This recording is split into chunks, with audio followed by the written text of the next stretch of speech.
सत्ताधारी आमदार लोकप्रतिनिधी नव्हे तर ठेकेदार झाले आहेत। रेणापूरच्या खरोळा येथील सभेत आमदार अमित देशमुखांच्या महायुतीवर प्रहार। सत्ताधारी भाजप आणि महायुतीतील लोकप्रतिनिधींना आता सामान्य माणसांच्या प्रश्नांशी काहीही देणं घेणं राहिलेलं नाहीये। हे लोक आता लोकप्रतिनिधीवर न राहता ठेकेदार झाले असून कमिशन आणि टक्केवारी हाच त्यांचा मुख्य उद्देश बनलाय। त्यामुळे या निवडणुकीत त्यांच्या भूलथापांना बळी पडू नका अशा कडक शब्दात माजी मंत्री आमदार अमित विलासराव देशमुख यांनी सरकारवर हल्लाबोल केला। लातूर जिल्हा परिषद व पंचायत समिती निवडणूक 2026 निमित्तानं माजी मंत्री आमदार अमित विलासराव देशमुख यांच्या प्रमुख उपस्थितीत आणि शेख अब्दुल करीम साहेब यांच्या अध्यक्षतेखाली रविवार दिनांक 1 फेब्रुवारी रोजी सकाळी रेणापूर तालुक्यातील खरोळा इथल्या छत्रपती शिवाजी महाराज चौक या ठिकाणी काँग्रेस आघाडी लातूर जिल्हा परिषद व रेणापूर पंचायत समिती निवडणुकीतील काँग्रेस आघाडी उमेदवार, रेणापूर तालुक्यातील खरोळा जिल्हा परिषद गटातील उमेदवार रुपाली विलास भोसले, खरोळा पंचायत समिती गणातील उमेदवार दैवशाला संजय राऊतराव व कारेपूर पंचायत समिती गणातील उमेदवार संगीता बालाजी काळे यांच्या प्रचारार्थ खरोळा इथं आयोजित सभेत मान्यवर नेत्यांसह उपस्थित राहून संबोधित केले।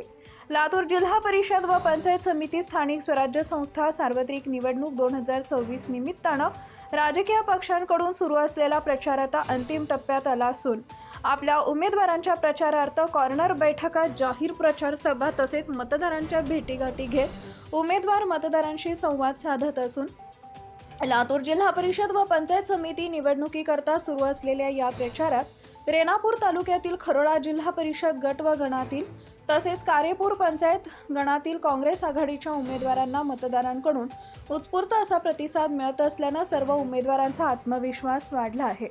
सत्ताधारी भाजप आणि महायुतीतील इतर पक्षांचे आमदार लोकप्रतिनिधी न राहता ठेकेदार झालेत। सामान्य माणसांच्या प्रश्नाशी त्यांना काहीही देणं घेणं नाहीये, राहिलंच नाहीये। कमिशन आणि टक्केवारी हाच त्यांचा मुख्य उद्देश राहिलाय। त्यामुळे या जिल्हा परिषद आणि पंचायत समिती निवडणुकीत त्यांच्या भूलथापांना बळी न पडता सर्वसामान्यांच्या मदतीला धावून येणाऱ्या काँग्रेस पक्षाच्या उमेदवारांना मोठ्या मताधिक्याने विजयी करा असं आवाहन माजी मंत्री आमदार अमित विलासराव देशमुख यांनी केलंय।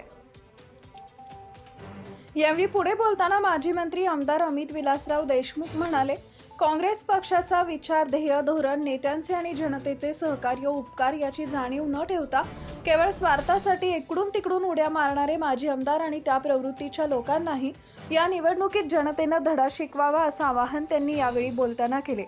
पुढे बोलताना ते म्हणाले, महाविकास आघाडी काळात सांस्कृतिक कार्य मंत्री असताना मुंबईतील इंदू मिल स्मारकाप्रमाणे पानगावच्या परमपूज्य डॉक्टर बाबासाहेब आंबेडकर यांच्या स्मारकास विभागीय स्मारक दर्जा दिला व आवश्यक निधी देऊन कामास सुरुवात केली।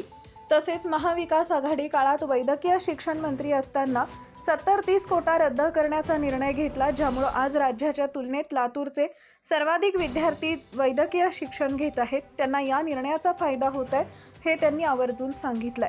लातूर जिल्ह्यात रेणापूर तालुक्यात आल्यापासून लहान भाऊ म्हणून या तालुक्यासाठी प्रत्येक योजना राबवली। साखर कारखाना, रेणा प्रकल्प, बॅरेज उभारून ग्रामीण भागात क्रांती घडवली।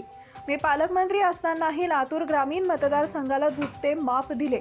ही विकास प्रक्रिया आपणाला यापुढेही गतिमान ठेवायची आहे। लातूर जिल्हा परिषद आणि रेणापूर पंचायत समितीमध्ये भ्रष्टाचार मुक्त, पारदर्शक, गतिमान प्रशासन आणायचं आहे। त्यासाठी काँग्रेस पक्षाच्या उमेदवारांना जास्तीत जास्त मताधिक्याने विजयी करावे असं आवाहन शेवटी आमदार देशमुख यांनी केलंय। Subscribe now and press the bell icon. Never miss an update.